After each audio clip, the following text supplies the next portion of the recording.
Yo, what is up, guys? I know it's been a minute. I'd like to apologize for that, I'm not gonna lie. I was having an issue with my computer, but pretty much all is good now. From now on, expect uploads way more frequently. Today's video will be focused on Timeskip Kawaki, as requested from the last in the How Strong Is series. If you haven't seen that one, I advise you to go peep it sometime before or after watching this video. If anybody has any characters they want me to do next, drop them down below in the comment section and I'll get to them. Remember to like the video to push it further out into the algorithm, and subscribe so you can stay tuned to future videos. I appreciate all of you guys' support, seriously. Without any further ado, I bring you the question, how strong is Timeskip Kawaki? Just like last time, I'm doing inverse scaling for this one. If you don't know what that means, it basically refers to scaling characters against others in that same universe rather than scaling them to a certain tier system or level. For strength, coming into the Timeskip, Kawaki hasn't had any fights with major players that would display his strength as of yet, but we have seen some feats from pre-Timeskip Kawaki that put him among the high tiers in that category.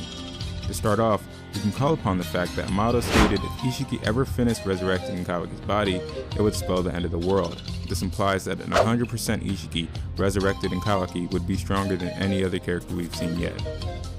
Kawaki, as of the Code Arc, has had a full 100% karma, just like Boruto, and in the Timeskip, this is visualized via the full wheels of the Dharmagon Ishiki's eye being on display. This means that Kawaki was able to fully master Ishiki's strength. Restored Karma Kawaki was able to completely dog Limiter Code in a 1v1, who was someone who was likely stated to be able to take down Naruto or Sasuke, provided it was a solo duel. We already know how strong Naruto and Sasuke are in verse, so that's pretty much a good counter for it.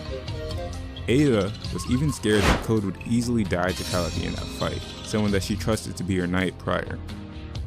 Just like Boruto, this would automatically jump Kawaki to the higher tiers of the Boruto/Naruto verse in terms of strength. He also fought Momoshiki/Borishiki on relative footing, who should be stronger than the fused Momoshiki that Naruto and Sasuke fought in the versus Momoshiki arc. This was during the latter half of the Code arc.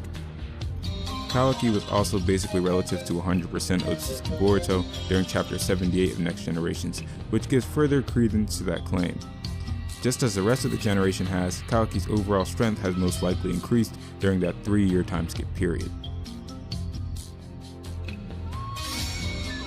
As for speed, being relative to 100% Boruto and Borishiki puts him at a comfortable faster than light or massively faster than light speed. However, he has no specific speed-based abilities, unlike Boruto's Flying Raijin in this case. Kawaki has been shown to have the ability of flight, however there aren't any counts yet to how fast he was going due to the display of his flight ability taking over the course of 3 panels total. There isn't that much to talk about in this category. Just like strength, he should be faster than Prime Naruto and Sasuke by an unquantifiable amount, something you'll find very common in Boruto scaling, even greater when the Karma technique is active. I'm going to take this opportunity to debunk the infinite speed Kawaki argument as well. I know that this is a joke or something dumb, but I've seen some idiotic Kawaki fans use the argument that Kawaki's moving in Daikokuten where time is stopped, which basically grants him technically infinite speed if you were to use some versus battle with scaling. Note that Kawaki's access to this dimension is due to hacks, and it's most likely hacks that allows him to move. I mean, this is just an absurd link. It's not consistent at all. For abilities, Kawaki doesn't have as many abilities as others, but the ones he does have are incredibly hacked out. To start off, Kawaki has full access to the Karma, allowing him to absorb energy-based matter to increase his own chakra pool, as well as boosting his overall stats, strength, speed, durability, and jutsu output. Due to his 100% Otsutsufication, he has the ability to fly as well. Kawaki's powers as Ishiki's second coming allow him access to the abilities of the Sukuna Hikona via Ishiki's eye, in the Daikokuten, a timeless dimension where anything can be stored. In that dimension lie various black rods Kawaki uses on his opponents by launching them at super high speeds via Sukuna Hikona. These rods drain chakra on contact, making them extremely deadly in long-term battles. These are also the large Daikokuten cubes he can use to crush opponents like Ishiki. Like the rods, they can also be shrunk and launched. Because of the scientific modifications made to his body by Mado, Kawaki can transform parts of his body into a scientific ninja tool, allowing him to harden, soften, expand, or create projectiles from those body parts. He also has a very capable regeneration ability that assists his body when he performs such abilities. An unnamed ability Kawaki has is a sort of karma discharge technique, whereas Kawaki will charge a red orb that expands and deals insane amounts of destructive damage to the surrounding area. While in Konoha, Kawaki also learned the fire release nature, as well as the ability to use the shadow clone technique. We aren't sure how many clones Kawaki has the ability to produce, as he's only shown using one, but in the time skip, this is likely to have increased by a larger amount.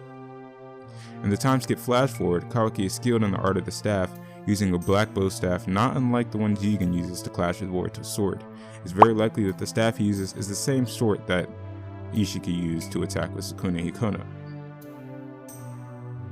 For intelligence, Kawaki's base intelligence isn't particularly spectacular, and because we were introduced to Kawaki so later on, we don't have that much knowledge on any academic achievements he has. However, Kawaki's battle sense has been honed to the max as a result of grueling combat training with Otsutsuki Ishiki from a very young age.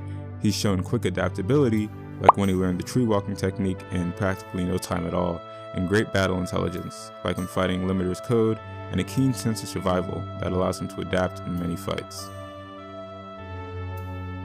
Overall, Timeskip Kawaki is definitely one of the strongest in the new gen. You don't know who is stronger between him and Boruto as of yet, but we do know he's above Naruto and Sasuke and would put Madara on a leash for sure. Damon and Shibai are likely beyond his capability due to their immense hacks and unknown strengths, maybe even Ada fits in that category. Because of what Amato said, he's most definitely stronger than Ishiki currently, and there isn't any much debate. If you liked this video, leave a thumbs up, and if you disliked it, leave a dislike, I don't care. Be sure to comment who you want me to do next in verse. Thanks for watching, and new videos are coming soon. Thank you so much.